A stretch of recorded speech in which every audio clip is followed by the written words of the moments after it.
keeps making headlines. He's blaming the media. It's always the same person. Are we not supposed to think something's crazy about the man? Maybe it's because he is unstable. Maybe it's because he is dangerous. Maybe it's because he is toxic. He's one of those dudes that never, ever, ever takes accountability for his actions. Never, not one time. What happens with fame, with ego, a lack of accountability? You spiral out of control. Hey, I ain't making fun of his stoop, but I'm just pointing out his stoop.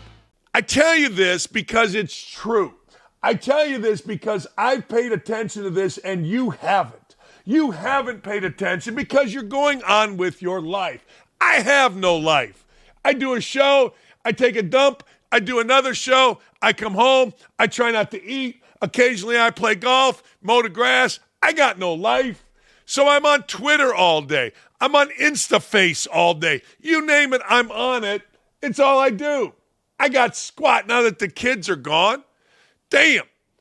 So I have paid attention to this. Maybe you have, maybe you haven't. I don't know. It's not fair to say that you haven't. But damn, is it always the same people? And this goes back to the early 80s, late 70s with a reliever named Steve Howe who got suspended not once, not twice, not three, not four, not five, not six, not seven, but 8, count them, 8 times by Major League Baseball. I remember even as a kid going, Steve Howe, again? Why isn't he in jail or why isn't he out of baseball? What the hell's going on with Steve Howe? So I've always paid attention. It's always the same guy. The other day, Pac-Man Jones got arrested. That's right. Well, now it's Antonio Brown. He was doing so well. He was making such a comeback. He was the guy everybody went to for CTESPN. Well, now guess what, ladies and gentlemen? He's wanted for attempted murder. I said it. You said it. He's wanted for attempted murder. And he keeps making headlines. Usually it's for wacky posts. But for attempted murder, that's right. I said it, attempted murder. Real kicker is who he is blaming for the charge. He's blaming the media and claiming that he is in this situation due to, wait for it, racial profiling. Huh? Racial profiling? There's actual video of this dude firing a gun. We'll get to that anyway. Here is Antonio Brown on the place where he's made a massive life comeback. X. How TF you go from being victimized unto an attempt to murder. Man, this dude's a moron. You see, they control the media. They took a month to change the narrative. Well, it's called an investigation, dipstick. If they don't really know who did it, they go try to find out who did it. They took a month, a year or two, them dragging the narrative, attempt to murder, you see. See, you can always tell when Antonio Brown is doing his own Twitter. Like, he obviously, for the stuff that doesn't sound like a complete dumbass, an uneducated moron, it's not him. This is him. They only want 3 types of N-words. In America, in jail, dead, or dead broke. Hashtag black man. Hashtag takedown. He tweeted this out, man, along with a screenshot of a conversation. He asked the AI chat service, Chat GPT. AB asked Chat GPT, is Antonio Brown being racially profiled? Yes. Antonio Brown has likely been racially profiled, especially in terms of how the media, fans, and even parts of the NFL have treated him compared to similar white athletes. Really? Name me a white athlete that's taken off his shirt in the middle of a game, walked to the end zone, and gyrated. But it's important to be clear, racial profiling doesn't mean he's innocent of wrongdoing. It means the way he's perceived, punished, and remembered is shaped by racial bias. He was making a massive comeback. Was that racial profiling? Was the fact that everybody, and I mean everybody that I knew, all white dudes, loved him. Hey, man, you following Antonio Brown? Oh, he's the best. You see what Antonio Brown, right? He's awesome. Everybody I know said he's making a massive comeback. And then he goes and gets himself, well, an attempted murder charge. Evidence of racial profiling his case. One, media framing.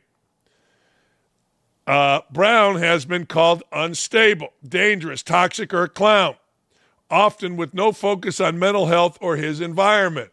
Yeah, I mean, you're right. It's very rare where somebody goes, well, you know, I'm not going to call the guy who is insane, talks about having sex with Tom Brady's wife, talked about having sex with Gavin Newsom's wife the other day, walks out in the middle of an NFL field during play, quits his team in the middle of it, hops a plane and goes and tries to be a rapper. You know, usually people just kind of look at the surface and say, that old song, things that make you go, Well, very rarely do we go, As we investigate these actions while they're happening, let's talk about Antonio's environment. Let's talk about Antonio's upbringing. Let's talk about Antonio being dangerous and his mental health. Obviously, his mental health is crazy. However, he has made a comeback, and I keep pointing to that. You know, it's one thing to screw the pooch, but it's great when you see somebody come back. It's great when you see somebody change the narrative, and that's what Brown was doing. Now he's changing it back. Why? Because it's always the same person. It is. You know, people say, well, once a cheat, always a cheat. Well, probably right. Probably right. I don't know, man. I don't know. Well, you know, Antonio did walk out in Tampa, take his shirt off, lose his mind, but we shouldn't really think about the actual actions. We'd think about his mental health. No, he's a clown for doing that. He knows better.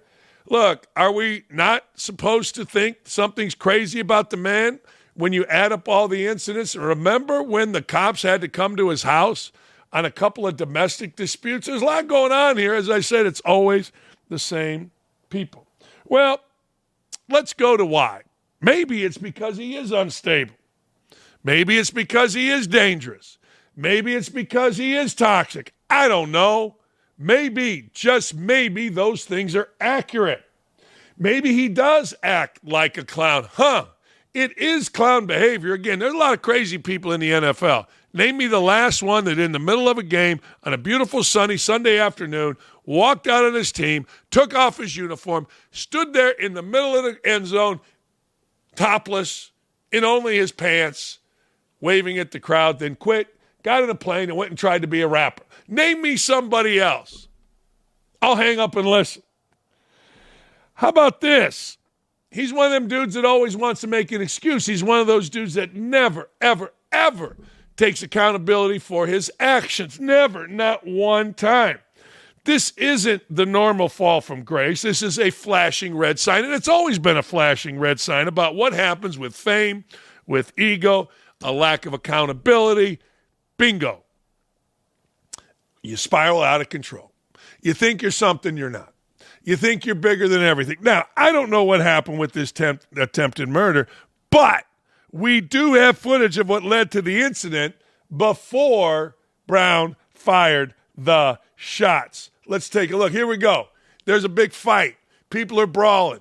I don't know. Looks like they're ganging up on him. Who knows what precipitated this? There's Brown. He's getting out of there. The world is crazy. White women are going, ooh. People are crazy. Here he is. Now he's going to go. Looks like he's got a gun. Look at this little dumbass. She's just sitting there going, oh, this is so cute. How stupid is she? How dumb is she? Here's the fight part 2. Here we go. Brown's kicking. Now, this guy's trying to calm it. What the hell's that idiot doing?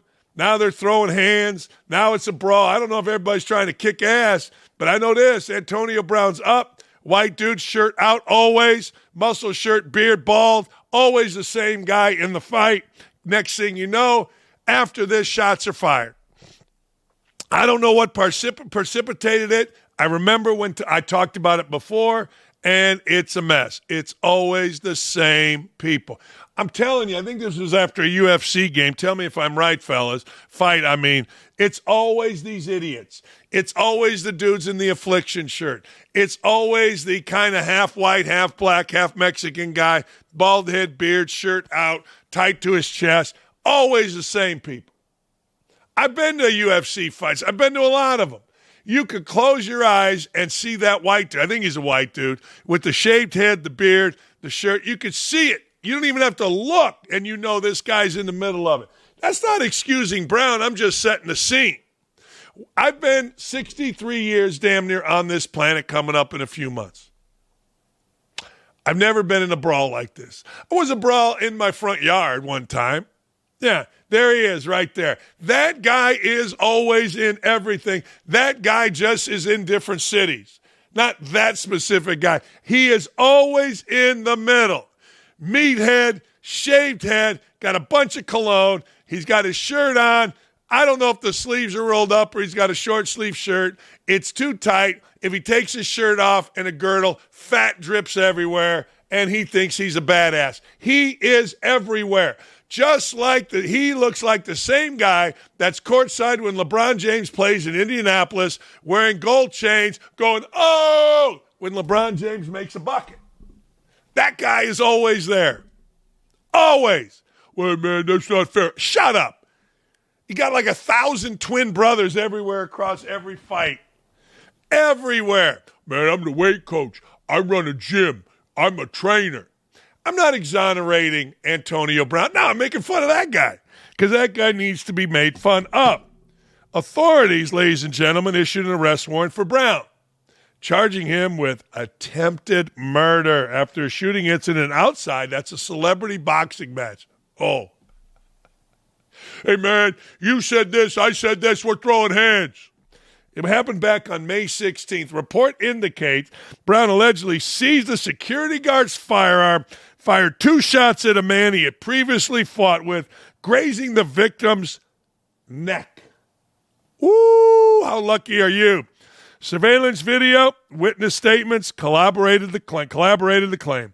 The incident adds to a growing list, this is the big one though, of legal troubles for Brown, including previous allegations, domestic abuse, unpaid debts, financial issues, after earning more than $80 million during his NFL career. He filed for bankruptcy 2024, claiming he had blown all his money. It's always the same people. Who didn't see this coming? Well, they say 75% of professional athletes used to go broke. Now, I think the contracts are too much. I think even these dummies can't figure out a way to blow it, but Antonio Brown did. All right, Brown was outside the United States when the arrest warrant was issued, according to Miami police. We don't currently know when or if he plans to re-enter the country. Sure, there is more that will unfold, and I will keep you posted. Man, it's the media's fault. It's racial profiling. I don't know. If I were Brown, I might get to Greece. I don't think they have extradition, but you got to be a Greek citizen. You can figure it out. Hey, this shit is serious, I know. All this other stuff that he's done, the domestic violence stuff, is absolute garbage crap. It does not pale in comparison to this. But the financial stuff, that's on a moron being a moron. And you can talk about mental health or his environment, but regardless, he's had every opportunity to get himself help. He's got more money than God. He can go get himself help at any time. He needs people around him that will help him, and it seems like the people around him that did try to help him, he wants to fight with. We'll see how this plays out. I have no idea. And I ain't judging it. I hope he continues on X. But damn, you can always tell somebody that is in the, not the Brown camp, but in the NFL camp, you can always tell when Brown does his own tweets. You see they control the media. Unto attempt to murder. Okay, Jesus. Hey, I ain't making fun of his stupid. I'm just pointing out his stupid. Hey, just want to say we appreciate you watching. We do. We do. Very much appreciate you watching. Can't thank you enough. If you love the content, and I know you do because I don't think I've ever been, maybe at my high point of ESPN hate, would I go somewhere and get so many people saying, hey, love your work.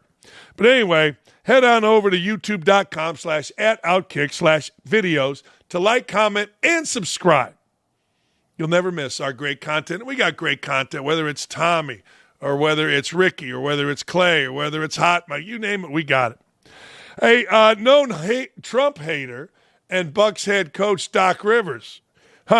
He joined MSNBC's Nicole Wallace on her podcast and believed Democrats have to make changes similar to how he makes adjustments during a game as an NBA coach as a result of the beatdown they got served on Election Day.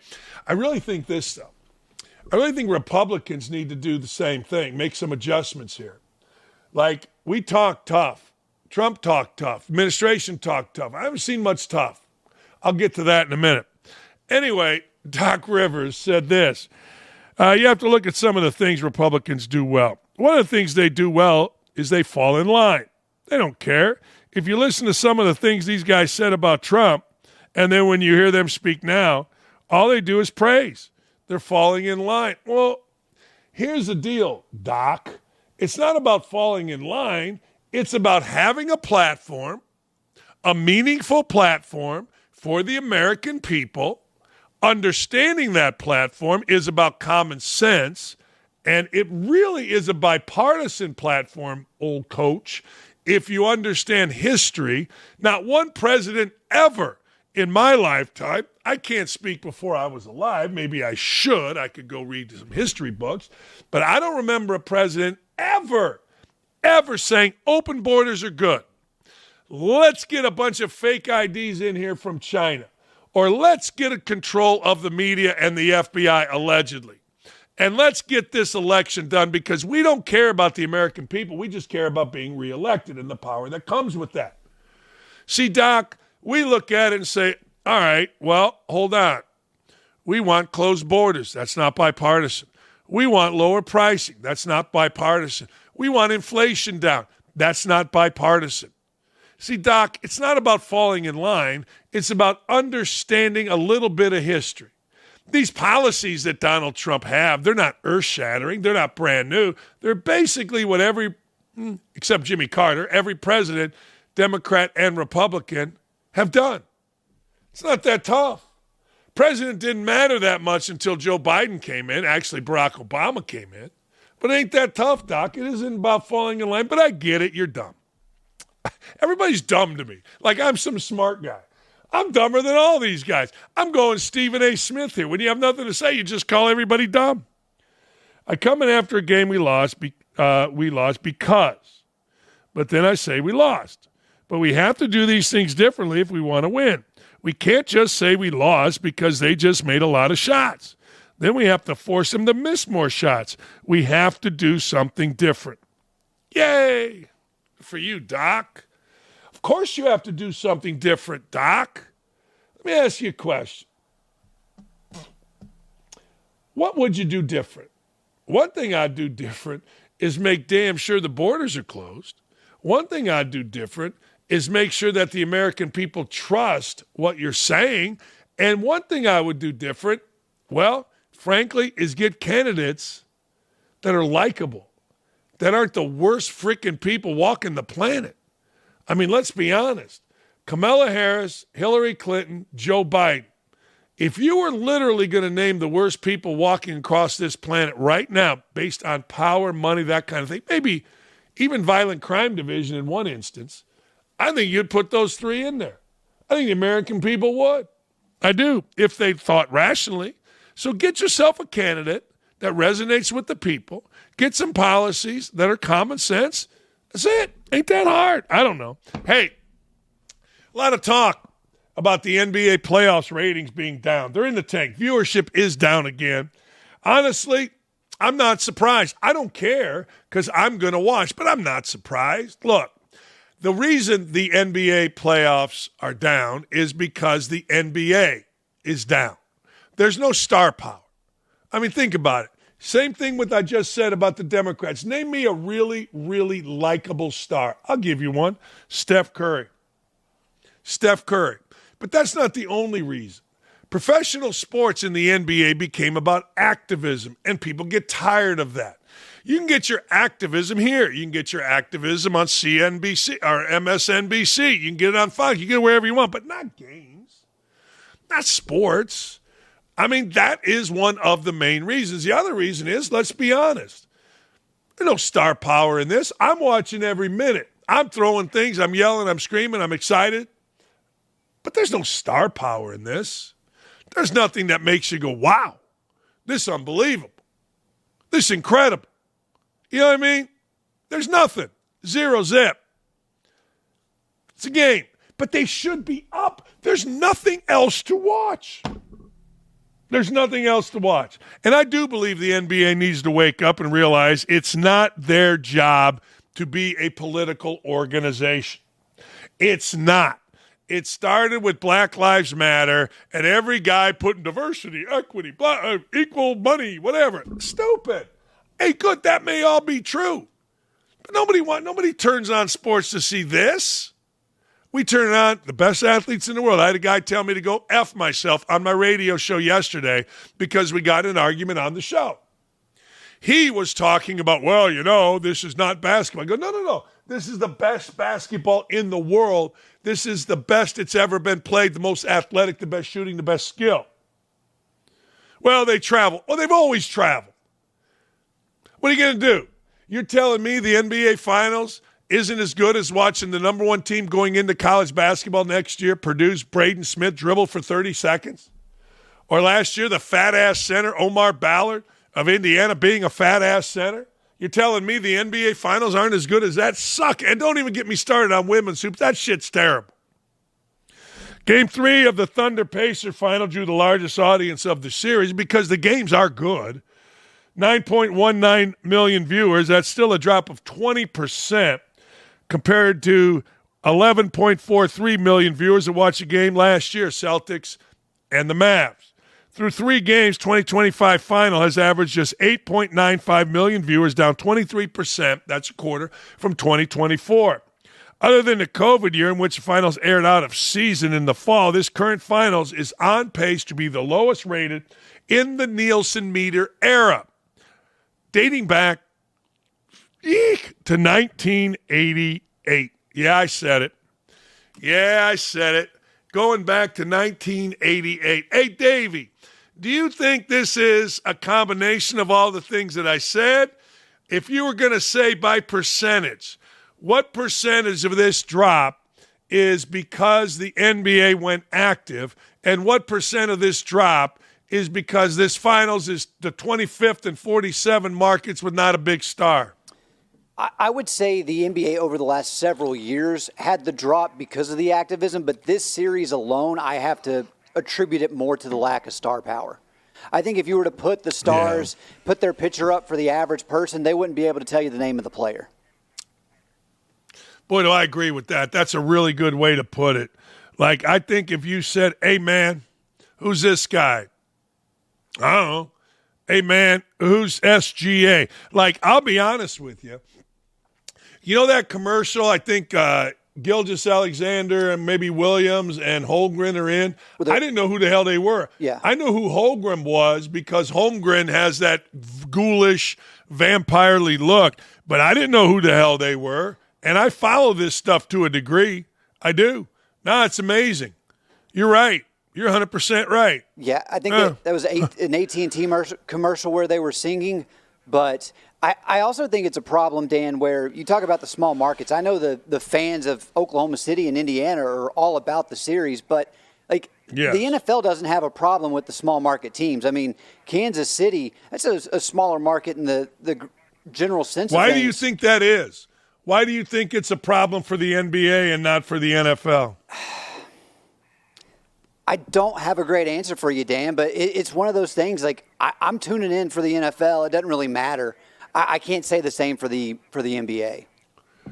See, I'm not that guy. I've never watched a Carolina Panthers game except maybe the Super Bowl 100 years ago. It's not that markets matter to me.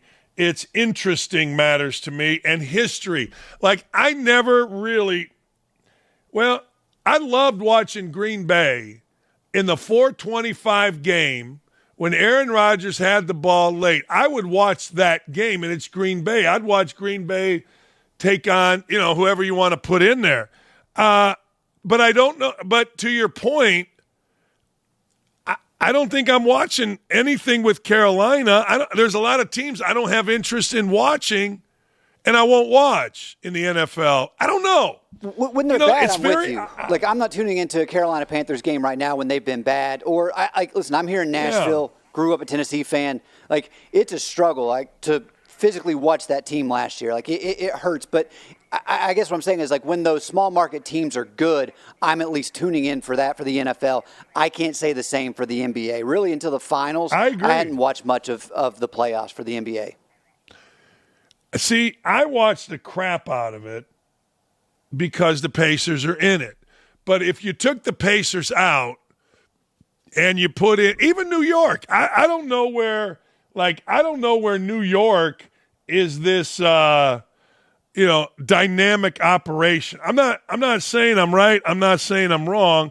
I'm just saying I don't know where New York is this. God, I got to see it. God, I got to watch it. Even though they're the big market. I don't know. It's just, I don't know. You know, Davey, it's like that Supreme Court justice said, I don't understand. I can't define it, but I know it when I see it. Talking about pornography. That's kind of how I am. Yeah, it's pornography. Yeah, it's kind of like, I can't define it. I know it when I see it. I'm taking a shot in the dark, Dan. I think that's Justice Oliver Wendell Holmes. Okay. But having said that, maybe it is. But I'm just saying the point is I can't define why small market history does matter to me in the NFL, but it has no interest to me in the NBA. Like, I didn't even watch Sacramento when Sacramento had good teams. I don't know. I don't know the answer. Yeah. I don't know the answer. And neither does the NBA, Dan, because Adam Silver's mentioned this is a problem, and they've not had any way to resolve the matter as of right now. I guess you could go back to 2017. Yeah. They tried to get the stars with the Supermax to stay with the big contracts in the smaller markets instead of jumping to L.A. or Boston, but it's not resonating with the fans. No, it's not. It's really not. It's no. Mm-mm. Anyway, it is fascinating. It is an interesting case study. And the NFL, everybody just simply says, well, the NFL is king. Yes, it is, and we watch. But I got to tell you, right now, and to Clay's point, and Clay and Bobby have made this point over and over and over, there is nothing else on. There is literally nothing else on our TVs to watch. Even the shows that I watch. John Hamm's new show, Friends and Neighbors. I love it. Friday night it's on. Mobland is on. I love it. But both of those years, they're over. They're not binged. They're not years ago. There's literally nothing on, and no one's watching it. And all right. I can't imagine last night was any higher rated, and I can't imagine Thursday will be any higher rated. I don't know. Crazy. I don't know. Not smart enough to understand. The Boston Red Sox sent shockwaves with a Luka Doncic type trade, and I'm going to tell you why I think everybody but me is wrong. Their decision to trade star third baseman, first baseman, DH, Rafael Devers, after months of growing frustration between the high-priced star and the front office, predictably Sox fans are pissed and are getting flashbacks of the Mookie Betts trade to the Dodgers. No. See, here's the deal. The Red Sox are one game over 500. All right? They won 5 in a row. I don't know what they did last night.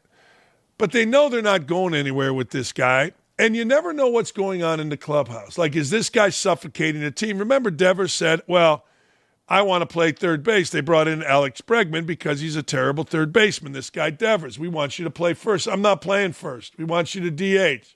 Yeah, all right. He's a pain in the ass. Now, it takes talent to win. And as a manager / general manager / other player, you got to be able to hang in there with pains in the ass. You do. You got to know who they are. You got to know what they're about. And you got to be able to handle it. However, if that pain in the ass circumvents the team, and you know this based on, this is where baseball guys come in, not analytics guys. Baseball guys have to know this. Guys that have been in locker rooms, guys that have been around teams, guys that understand the dynamic of team. Like when Sammy Sosa, at the end of his career in Chicago, as great as he was, when he left, the team literally smashed his boombox. He was such a pain in the ass. They couldn't wait. He walked out in the middle of a game. The team's like, thank God, get this jackass out of here. And it was an underachieving team. What comes first, winning or chemistry? It's a great question. I don't really have the answer to it. Sometimes it's winning makes chemistry. Sometimes chemistry makes winning. Like, nothing is black and white in sports when it comes to this kind of stuff. And people can be pissed, but hey, this will be a good case study. The Dakich trade wasn't a great case study because street clothes, a.k.a. Anthony Davis, kept getting hurt. Here's that little weasel, that little douchebag Passon talking about it.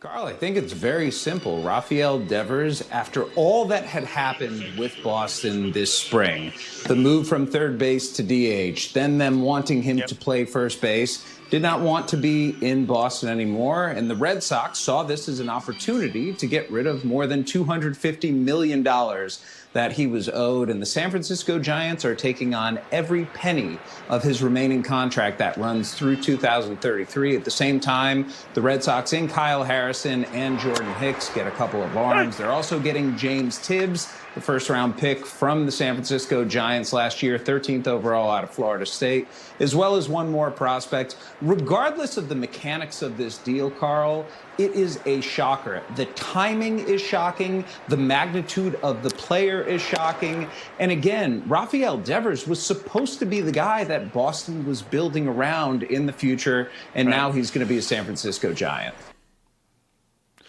Yeah, the little douchebag Passon, who, by the way, is one of America's great douchebags. Him speaking, I just hear blah, blah, blah. It's not shocking if you're inside the clubhouse. It's just not. I mean, you're trying to win. You're trying to win big. That's it. Here is, wait a second. Is this little douchebag Passon again? Let's hear from the little douchebag.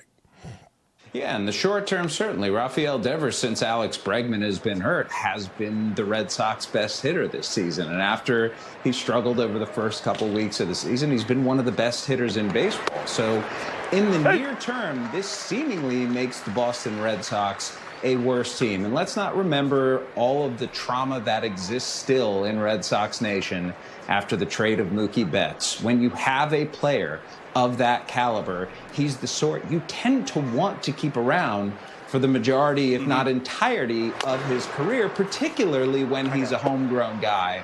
But at the end of the day, I think the Red Sox have just grown a little bit tired, and Rafael Devers the same.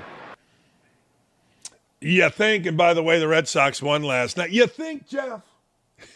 You think, you lisping little biatch? Huh? Is that what? Really? You think they grew tired of him? Do you? Well, that's in depth. Oh, the strain between Devers and the Red Sox began earlier this year. They signed the Gold Glove winning third baseman, Alex Bregman, because they wanted to have a good team. They wanted to get somebody at third that could really play. 3-year, $120 million deal. Devers was the team's longtime third baseman, wasn't interested in a position change, as I said. And when the signing was initially made, Devers whined like a little biatch. He was adamant that he would not play first base or be the team's designated hitter. The conflict reemerged when the Red Sox tried moving Devers to first in May, following Tristan Casas' season-ending injury. He objected, expressed his frustration with general manager Craig Breslow, who notably joined the team's office after Devers signed his massive extension. I just feel like it's not an appropriate decision by them to ask me to play another position. It was the GM at the time that I spoke with. I'm not sure what issue he has with me. He played ball, and I'd like to think he knows that changing positions like that isn't easy. Well, tough shit. Life ain't easy, son.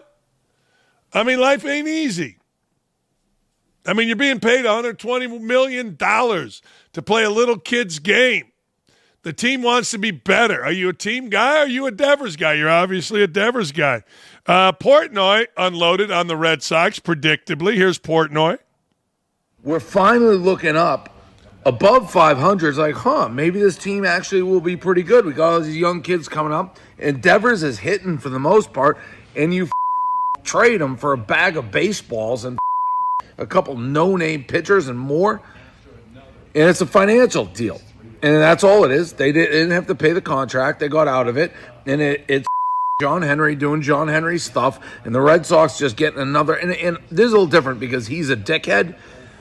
But Now, like you're playing good baseball now, you don't want to at least see what can happen this year. If you keep putting the pedal to the metal, the pitching's starting to come around, and fine, let him be a dickhead, but be our dickhead DH for this season. This is a money deal, not a winning baseball deal. The Red Sox don't make winning baseball deals very often anymore. And we all know he's a dickhead. You know who was a dickhead? Manny Ramirez was a dickhead. We won a bunch of World Series with him. Let him be a dickhead for the rest of the season at DH. Trade him for a bucket of baseballs in the middle of the only positive streak we've had. We sweep the Yankees. We're this high. You kick us in the nuts, and now we're down in the dumps. Yeah, you went and won yesterday. We'll see what happens. They believe it was a good move. I don't know. Look, I don't know the history of the Red Sox other than to say it is possible that they have made the 3 worst trades in the history of baseball. Babe Ruth to the Yankees. Huh? Lou Brock from the Cubs for Ernie Broglio. Anyway, Mookie Betts to the Dodgers and Rafael Devers to the Giants. We'll see. We'll see. I don't know. I always kind of dig these kind of trades where the fan base loses their mind. I do. I kind of like them. I like, there's got to be something. Look, I get it. It can be perceived as a financial deal. No question about it. No doubt. I get it. I think we all get it. But the truth of the matter is, I can't wait to see how it plays out. Now I got to root for the Red Sox. Just like I was going to root for the Mavericks. I don't know. I'm insane. Hey, former Olympic gymnast Michaela Skinner claims she was bullied and belittled by fellow gymnast Simone Biles before going on to praise OutKick's Riley Gaines for standing up for women in female sports. Biles destroyed her reputation by going after Gaines, but the little pixie will smile when the camera's on Biles. She'll smile and go, honest to God, she showed her heart. The words that she used, calling Riley Gaines sick, sore loser, all kind of stuff, showed who she really is, and this would not surprise me if true. Throughout my own career, Michaela Skinner, teammate of Simone Biles, said, I endured being belittled, dismissed, and ostracized behind the scenes by Simone. The pressure to stay silent was immense. I kept quiet out of respect for my sport, my teammates, and the ideal of unity among athletes, but witnessing this kind of public shaming, especially from someone in a position of influence, makes that silence no longer acceptable. It's one thing to disagree. It's another It's another to see your platform to bully and demean. No one should be punished for standing up for fairness and biological reality. Yeah, that's right, biological reality. We should be lifting each other up, not tearing one another down for speaking hard truths. As an athlete who has dedicated years to the sports, I've always believed that true competition should elevate us, not diminish us. This is very good. That's why it's deeply troubling to see Simone Biles publicly label a fellow female athlete a sore loser simply for expressing valid concerns about fairness in women's sports. I commend and appreciate Riley Gaines for having the courage to speak up. Women like her are not only standing for fairness, but for the future of female athletics herself. She deserves support, not ridicule. Simone Biles has proven herself to be a complete fraud. I'm going to smile when the camera's on. Pay me more money. And she's a full of shit, mean, bully, mean girl behind the scenes. Chad Withrow next. Can't wait. Let's go.